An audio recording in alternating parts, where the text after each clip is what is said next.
Bon, eh ben voilà, donc on repart de ce superbe hébergement là à Espot. Ça c'est à noter, ça. C'était bien, c'était vraiment bien. Bon hôtel, pas trop cher. On est en Espagne. Et ben on repart à deux, hein, donc voilà. Alors des nouvelles, ben, hier JC n'a pas réussi à refaire redémarrer sa moto. Donc il a appelé il a appelé l'assistance, qui lui a envoyé un dépanneur. Le dépanneur est allé le chercher et ce matin il l'emmène dans un garage moto, enfin un garage en tout cas, voilà. Et donc dans le courant de la journée on va savoir où on en est. Et pour le moment donc on repart à deux avec Gildas, donc les deux CRF, voilà. Et JC nous tient au courant s'il a foutu le feu à sa 640 ou s'il l'a réparé. Donc maintenant roulons. On repart donc par cette petite route qui est jolie, qu'on a fait hier pour arriver, et on va aller chercher notre première piste. Et là la première piste c'est une piste ACT.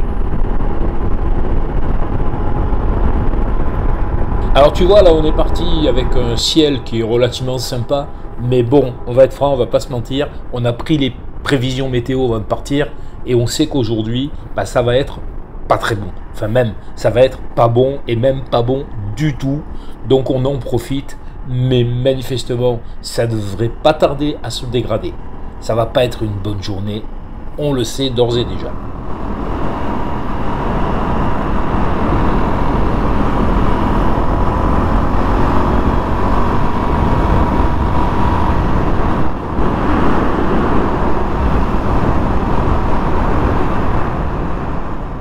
On démarre en faisant de la route et comme je te l'ai dit, c'est une trace ACT, c'est pas le TET qui est parti au sud. Donc on sait qu'il faut s'attendre sur les traces ACT qui sont faites pour des maxi trails à avoir un petit peu moins de pistes et un petit peu plus de route. Ça reste toujours très sympa, mais en général c'est comme ça. Et là donc on est à Boren et on va rejoindre la montée pour passer dans le Val d'Aran. Allez, let's go.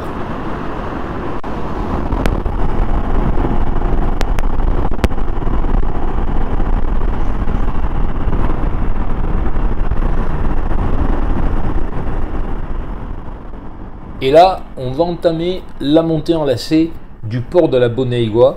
Ça va être assez sympa.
Alors effectivement, on arrive au sommet dans la brume, après avoir monté toute cette série de lacets.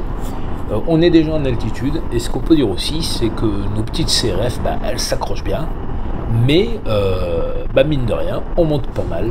30 chevaux, c'est pas Byzance, mais il n'y a rien à dire. Depuis le début, elles font super bien le taf.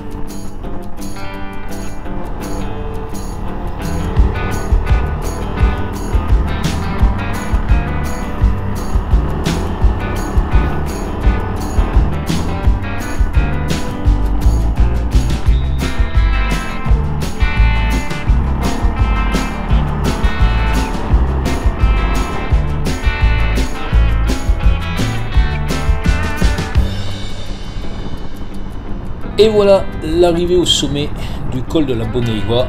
Pas très élevé, 2000 mètres. Il y a bien plus élevé, hein, mais on est dans la crasse et ben on va voir la suite.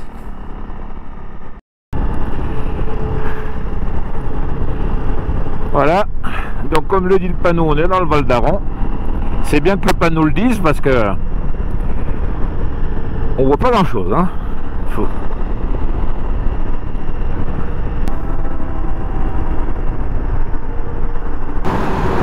Voilà, en redescendant, on est sorti de la crasse. Et donc, c'est quand même mieux.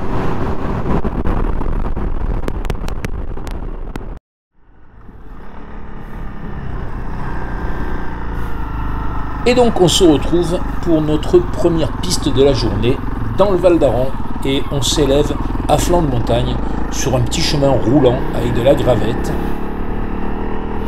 Le chemin en lui-même il est sympa, mais on remonte à nouveau dans la brume et je dirais que si ça reste comme ça, eh ben, on s'en tirera vraiment à moindre mal.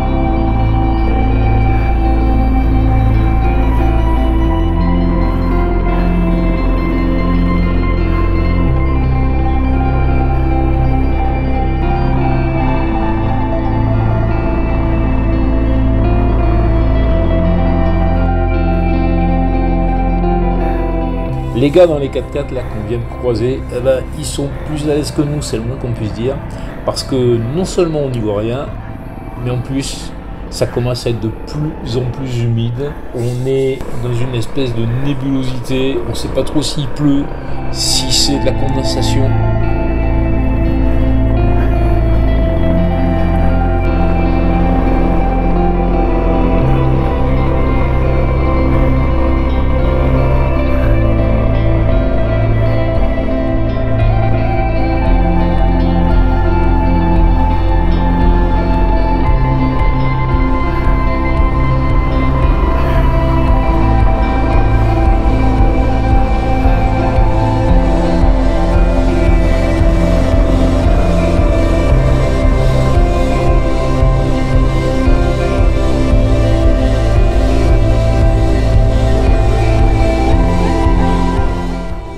On a croisé des vaches, on a croisé des 4x4, et puis on est arrivé, chemin faisant, en prenant de l'altitude, à un niveau où il y avait encore des névés.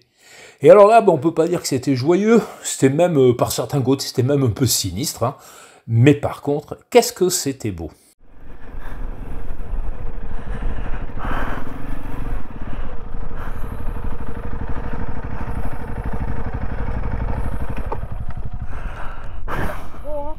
C'est magnifique, hein?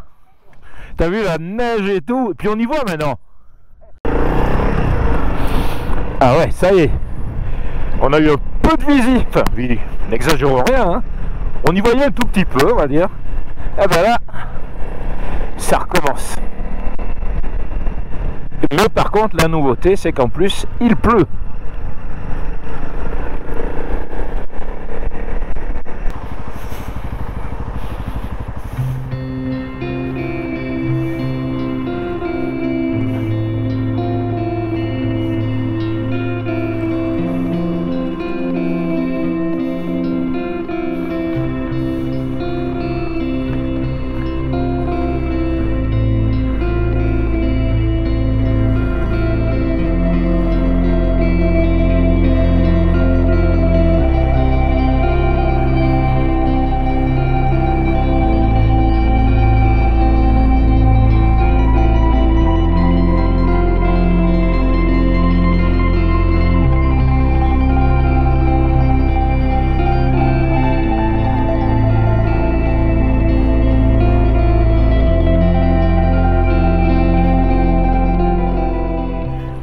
Et là, tout d'un coup, au détour d'un virage dans la descente, c'est vraiment la révélation. On est sorti des nuages, il y a ces nuages déchiquetés, cette végétation, du ciel bleu, un rayon de soleil. Franchement, c'est extraordinaire. Je pense que cette piste du Val d'Aran, quand il fait beau, qu'on voit le paysage, elle doit être absolument merveilleuse. À mon avis, ça vaut le coup de venir la faire.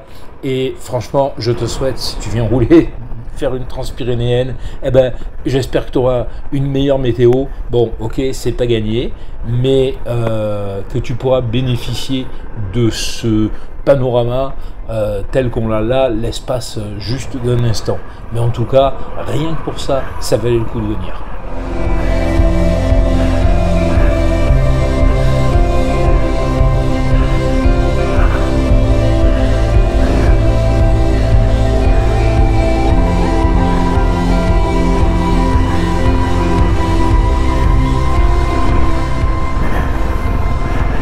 Ah, c'est beau là. Vraiment c'est beau. La rivière en bas, enfin le torrent.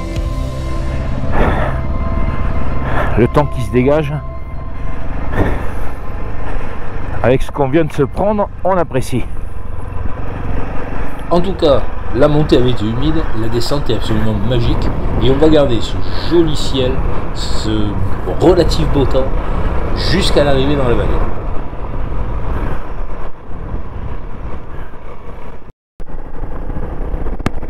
Ben voilà, on a retrouvé la route et on a retrouvé le brouillard. Je vais me spécialiser moi dans les road trips avec un tempéré. Le Cap Nord, où on voyait rien. Portugal l'an dernier, c'est quand même bien fait saucer. Il y a finalement que la Tunisie où j'ai réussi à échapper. Il faut que j'aille dans le désert pour qu'il pleuve pas en fait. Bon. Prenons ça avec philosophie. De toute façon, je savais que les Pyrénées, vu que c'est très vert, c'est qu'il y pleuvait beaucoup.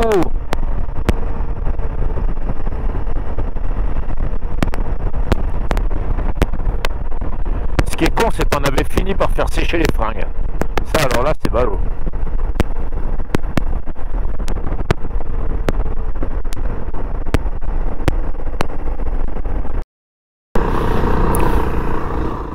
Eh bien, soyons positifs, après cet épisode goudronneux et pluvieux, on a eu droit à une nouvelle piste en sous-bois. C'était assez roulant, mais ça, avec l'ACT qui travaille plutôt pour des maxi-trails, c'est souvent le cas. Très sympa, très belle piste.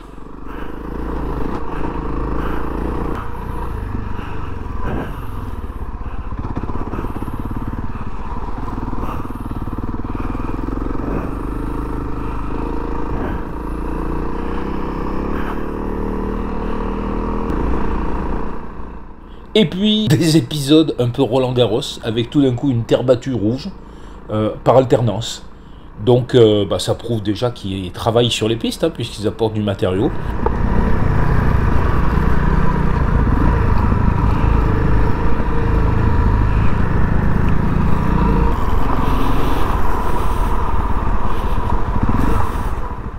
Donc voilà, on a continué jusqu'à un joli gué et une cascade, où j'ai profité de l'absence de pluie pour faire quelques photos. Mais bon, cette piste-là n'avait rien à voir avec celle de ce matin, ni en longueur, parce qu'elle était relativement courte, ni même en panorama. C'était juste quelques kilomètres en sous-bois, c'était sympa, on en est ressorti. Et là, tu pourrais croire qu'il fait beau, bah pas du tout. 5 minutes plus tard, il s'est remis à pleuvoir. On a fait un plein d'essence, on a profité pour manger un morceau dans un troquet inracontable. Et là, il a fallu prendre une décision importante. On a regardé nos applis météo, et là, c'était la cata. Pendant 3 heures, il y avait des cellules orageuses sur le secteur. Il fallait attendre à peu près 16 heures pour pouvoir repartir au sec. Donc, malheureusement, on a décidé qu'on allait repartir sous la pluie et sous les orages. Mais par contre, comme là, on avait une piste, on a quand même pensé qu'il fallait être un tout petit peu raisonnable. Et donc, on a abrégé, on a coupé la piste, on a pris la route jusqu'à Casterón de Sos. Et puis également l'après-midi, il y avait une petite portion de piste et on a aussi choisi de la shunter. Elle n'était pas très longue parce que si on devait rouler sous une pluie battante, à la rigueur, sur la route, c'était quand même plus prudent. Donc voilà, tu vas voir, on est reparti, mais tiens-toi bien, on n'a pas été déçus. On s'attendait à quelque chose de pas triste, on a eu le pire. Alors déjà, jusqu'à Casterón-de-Sos, j'ai pas filmé parce que d'une part, je craignais que la GoPro soit à nouveau inondée, et puis d'autre part, on était clairement cramponné à la moto parce que non seulement on s'est fait saucer, mais en plus il y avait des coups de vent phénoménaux. On a commencé par voir quelques motards, mais qui se sont égaillés à droite et à gauche pour s'abriter, et nous, on a continué tous les deux avec les CRF. Donc voilà, là maintenant on se reprend et on est dans les gorges du côté de El Pont de Suert, continue à flotter bien, mais au moins on est abrité du vent.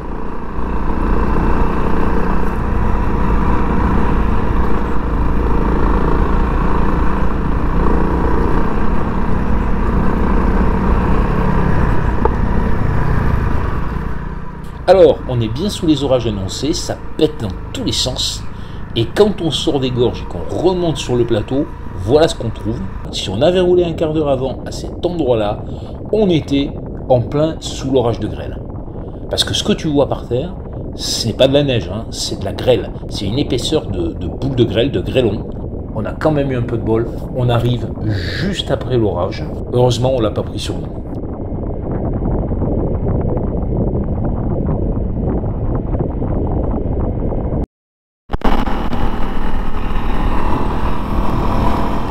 Voilà, l'apocalypse c'est quand même enfin terminé. Enfin, après quand même presque 2 heures de dégringolade. Et là, la lumière est revenue, du ciel bleu. On voit quand même que la terre est gorgée d'eau, il y a beaucoup d'humidité. Mais en tout cas, c'est magnifique, d'autant que la trace est très vallonnée. On met le cap sur le canyon d'Anisclos, c'est une partie géographique très belle. Et donc, là, pour le coup, c'est un régal. Ça nous fait un petit peu oublier toute la galère qu'on a connue depuis ce matin.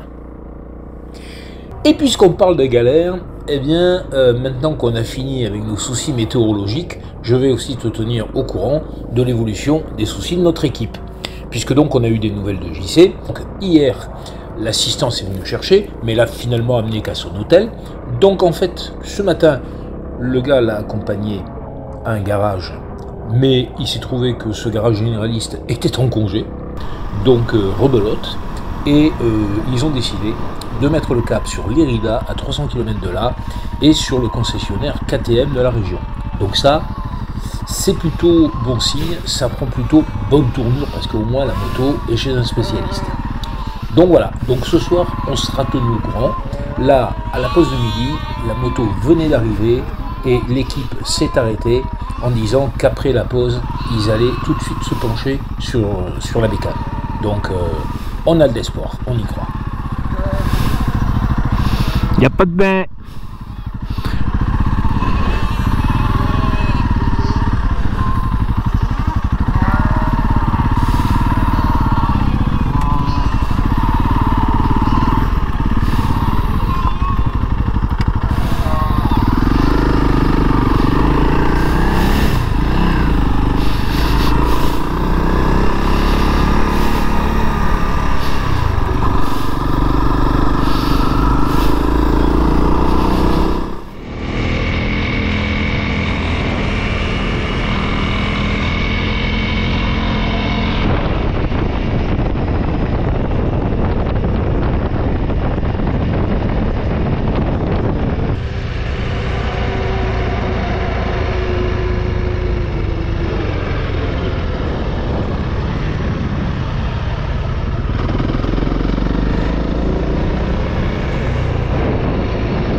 Donc on est arrivé à ce canyon magique qu'est le canyon d'Anisclos. C'est superbe, c'était la deuxième fois que j'y allais, c'est toujours aussi beau. Et cet après-midi finalement, après cet épisode extrêmement orageux, ça a été une après-midi routière. On n'a plus refait de piste, mais au final on s'en plaint pas trop, c'était très sympathique. Et puis, comme on avait bien roulé, qu'on avait eu notre taf d'émotion, et que la région était belle, on a commencé à chercher un point pour dormir. On a trouvé une espèce de petit hôtel, auberge de jeunesse à Brotteaux qui était pas cher. Et on a mis le cap sur Brotteaux, qui est un tout petit village de la région. Et voilà, donc pour cette journée, eh bien, ça s'est terminé. Et donc, on te dit bonne nuit, et on se retrouve demain matin. On y va.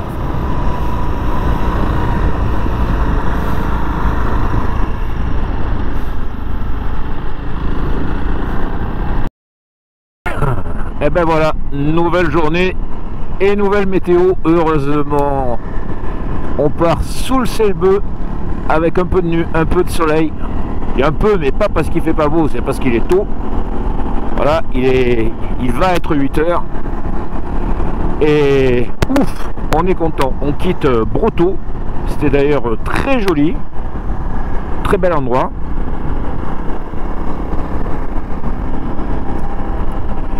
Et par contre, eh ben, on est toujours deux. Mais il y a des bonnes nouvelles. Puisque la 640 a été amenée chez un concessionnaire qui a fait venir les pièces. Et a priori à midi, elle devrait être réparée. Donc ce soir, on sera, si tout va bien, on croise les doigts, à nouveau 3. Donc c'est a priori une belle journée qui commence là. On va espérer. Allez, là on va bien se casse. On va essayer de trouver une boulangerie, une cafétéria, parce qu'on n'a pas déjeuné. Roulons.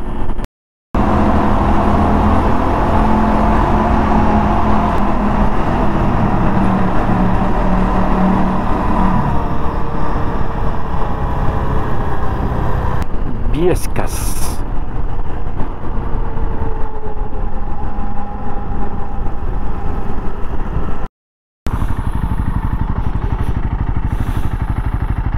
Et donc on démarre la matinée par un tout petit bout d'off-road, complètement différent de ce qu'on a vu les jours précédents.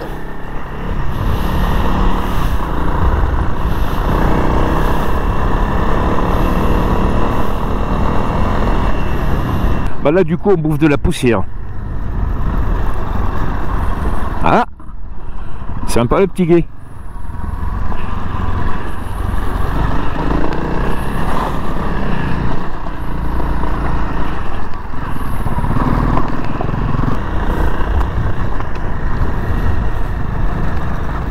C'est vraiment juste un tout petit bout de piste avant de reprendre la route en direction de Raqqa, où nous attend là pour le coup un sacré beau morceau.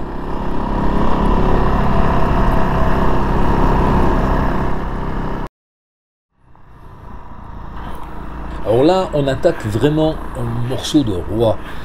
On est à Raqqa, on est à la sortie de Raqqa, sur la route en direction de la France, et on a une piste en montagne là, qui va monter très fort. Elle va être longue et super. Raqqa, c'est la première ville qu'on trouve quand on vient de France et qu'on quitte la France à hauteur de Pau. C'est la ville qui est au bout du tunnel ou du col du Somport, et c'est une région vraiment de montagne. Donc là on va s'éclater sur cette piste là. Cette piste, je sais pas, mais si on devait faire un classement des pistes qu'on a faites durant cette transpyrénéenne, moi je pense qu'elle serait clairement sur le podium, parce que elle a tout pour elle. Elle a tout pour elle. Il y a un paysage magnifique. Là on voit que la piste elle est longue en plus. Elle suit toute une crête, donc en fait elle passe son temps à monter avec des montées très longues qui sont suivies d'autant de descentes très longues elles aussi. Et par rapport à celle du Val d'Aran par exemple qu'on avait fait hier, qui est sans doute magnifique, mais c'est du chemin de montagne, c'est du chemin roulant, là c'est vraiment de l'off-road vrai, avec une piste très caillouteuse, des gros cailloux sur lesquels qu'il faut passer en gardant de la vitesse, c'est un peu plus technique, donc je dis, cette piste elle a vraiment tous les atouts, voilà, c'est absolument génial. Alors tu vois, je t'avais dit qu'il y avait des grandes montées suivies par des grandes descentes, mais pour que le jeu soit complet, il faut aussi que je te signale que quand cette piste était détrempée, manifestement il y a des 4x4 ou des camions d'exploitation forestière qui sont passés, et maintenant que c'est sec, il y a des méga ornières qu'il faut passer en faisant un peu gaffe quand même de ne pas se casser la figure. Donc vraiment, c'est que du bonheur, c'est vraiment un terrain de jeu.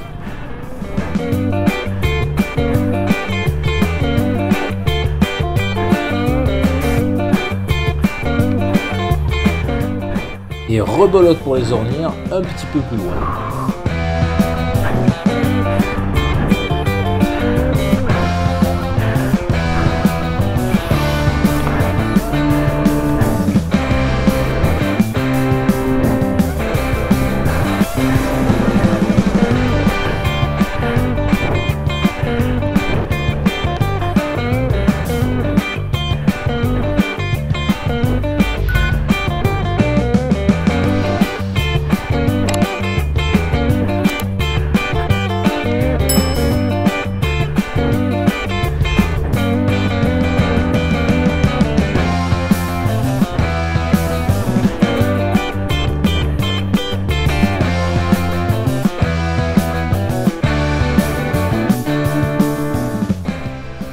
Et comme tout a malheureusement une fin, cette magnifique piste va se terminer.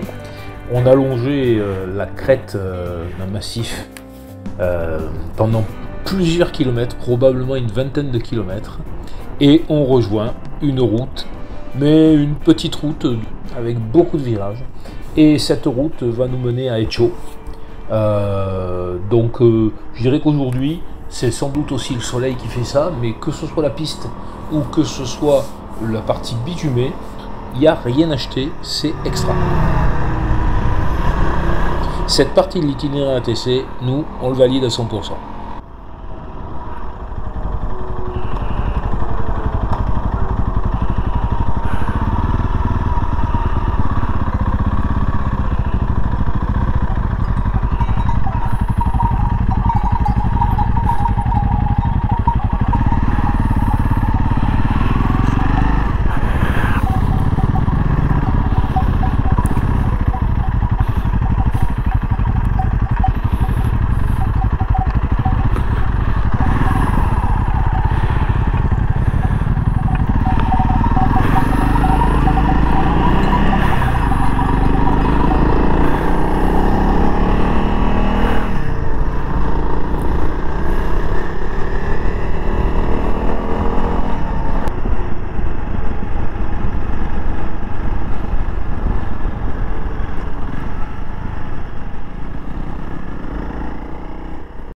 Là, on redémarre après la pause de midi.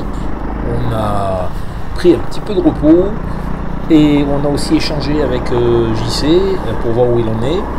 Et donc, on redémarre super content pour plusieurs raisons. La première, c'est que les nouvelles sont bonnes au niveau de la 640. Chez KTM, ils ont été super à l'Irida et ils ont réussi à faire venir les pièces de Barcelone. Ils ont eu les pièces, alors que c'est quand même pas une moto très récente, donc ça c'est déjà bien. Et ils ont accepté de s'y mettre tout de suite. Donc là, à midi, la moto était en cours de remontage. L'équipe a fait savoir qu'ils différaient leur pause pour avoir le temps de faire l'essai technique. Et donc, si tout va bien et on croise les doigts, eh bien, JC, il va pouvoir repartir avec sa moto. Ensuite, il lui reste 300 km à faire et il nous rejoint ce soir. Donc ça, c'est la première super bonne nouvelle, parce que ça veut dire que demain, qui est le dernier jour, eh ben, on va terminer la Transpyrénéenne à 3 comme on l'a commencé, et pour nous, c'est vachement important. Et puis la deuxième raison d'être content et d'avoir de l'énergie à revendre, voilà, c'est que on va se faire une piste qui fait quasiment une trentaine de kilomètres. Cet après-midi, on ne fait que de la piste, à part une petite portion finale de route pour arriver à Ochagavia, mais sinon c'est que de la piste, donc c'est que du bonheur. Voilà. Bon, maintenant si tu veux t'inspirer de notre tracé pour faire une Transpyrénéenne, je te le dis tout de suite, te réjouis pas trop, tu vas voir pourquoi.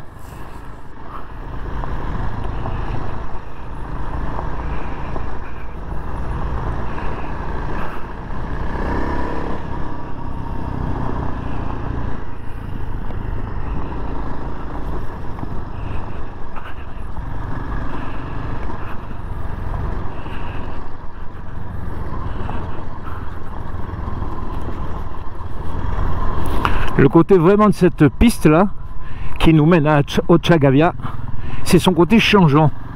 Au début c'était pas top, poussiéreux avec des tas de petits cailloux qui roulaient sous les roues. Ensuite on a monté, il y avait des pierriers un peu, et puis là on est en forêt, c'est super beau, donc c'est très changeant. On a bien fait de la prendre.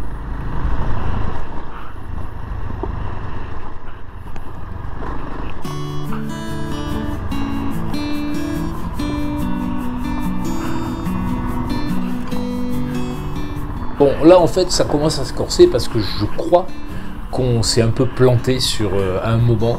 Je pense qu'on a dû prendre la mauvaise bifurcation.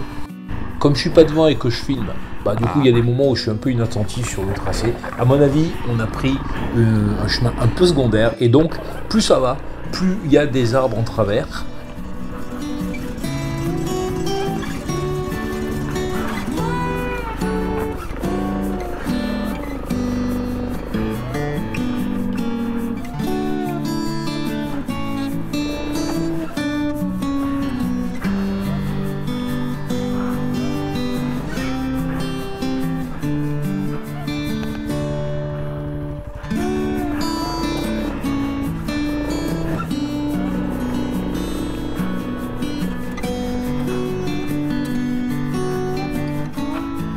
Et alors effectivement, ça s'est encore resserré.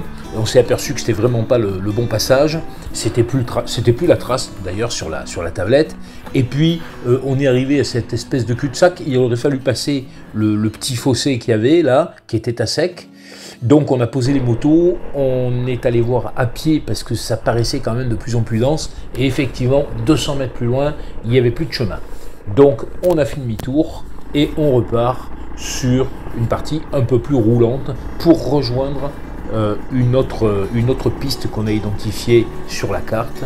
Et là, ça devrait le faire.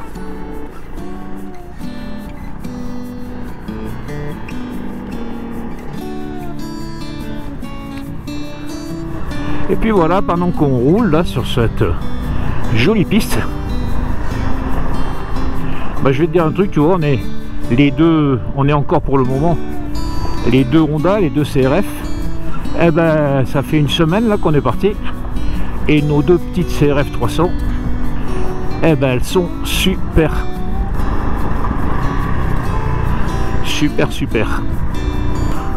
bon, pas hyper puissantes mais suffisamment puissantes pour ce qu'on faisait.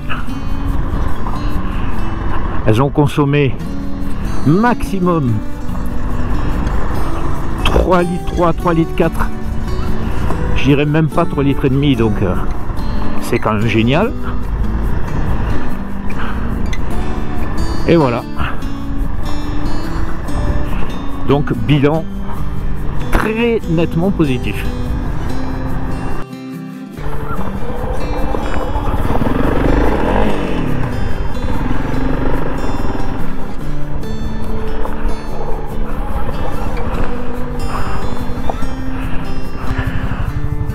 Et voilà, cette barrière, ça marque aussi le bout, ou quasiment le bout de cette piste. Donc on a été dans l'illégalité la plus totale pendant 2 heures. Voilà pourquoi je te disais, il ne faut pas trop se réjouir. Nous, on l'a vu à la sortie, il n'était pas à l'entrée, mais maintenant on le sait. Et donc, difficile de t'envoyer là-bas. Donc, 28 km de piste qui s'en vont comme ça d'un seul coup. Désolé. Et ben voilà, on termine. On va rejoindre Ochagavía, voilà, où on a réservé notre hébergement du jour. On a fait une super belle journée, là on vient de se taper 40 km de piste à peu près. Bon, on a roulé 2 heures, on va dire, à peu près. Et on s'est éclaté. Bon, on s'est aperçu à la fin qu'il y avait un panneau d'interdiction. Hein, bon, tu le vois à la fin, tu le vois pas au début, c'est dommage, mais on n'a pas fait exprès. Par contre, le chemin continuait avec un beau panneau, donc là c'était difficile. On a pris une autre piste et on termine par quelques kilomètres de route. Voilà, histoire de dire qu'on est des gens sérieux et honnêtes. Allez. De toute façon, ici, les routes, elles sont fabuleuses. Alors, c'est bien d'alterner avec un petit peu de piste. C'est parti. Eh bien voilà, nous on arrive à destination pour ce soir. On va aller s'installer à l'hôtel. Je peux t'assurer qu'on va se prendre une bonne bière. Et on attend JC de pied ferme pour en prendre une nouvelle avec lui. Parce que je pense qu'on l'aura tous mérité. A priori, il est sur la route. Il va nous rejoindre. Cette vidéo se termine. Elle se termine bien, comme tu le vois. Ça a été humide, notamment la journée précédente. J'espère en tout cas que la vidéo t'a plu. N'hésite pas à le dire en mettant un pouce bleu. Interviens dans les commentaires si tu as des questions, si tu as fait cette piste également. Et puis écoute, si tu n'es pas abonné, je t'invite vigoureusement à le faire parce que d'une part ça te permettra en cochant la cloche des notifications d'être averti quand il y a des nouveaux films. Et puis je ne te cache pas que pour moi c'est extrêmement encourageant d'avoir des likes, d'avoir des abonnements parce que faire des vidéos c'est un peu long aussi et de temps en temps c'est bien de relancer un petit peu la machine en disant qu'on est content. Voilà, donc c'est l'avant-dernier jour de notre Transpyrénéenne. Dans l'épisode 4, on termine et on va arriver dans le Pays Basque. Moi, je te dis à bientôt pour ce dernier épisode et surtout un road trip sinon rien.